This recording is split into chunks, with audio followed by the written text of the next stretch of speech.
Mag-Walmart haul tayo. Kanina bumili ako ng 3 piraso na damit.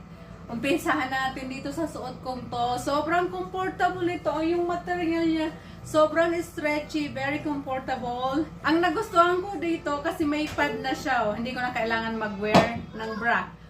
Ito yung pangalawa, sleeveless siya. Again, parehas yung material nitong isa. Ano siya, stretchable. Sobrang comfy. Sobrang mura nito, $5 lang siya. Murang-mura na to para sa ang gandang fabric na sleeveless, pang summer. Yan. And then last, ito yung pangatlo. Ang hindi ko lang dito nagustuhan kasi dito sa part na to, medyo maluwag sa akin eh. Maluwag siya eh, parang ganyan siya, loose siya. So mahilig kayo sa V na t-shirt ito. Sobrang cute. Ganon, stretchable siya, sobrang comfortable. $5 lang siya.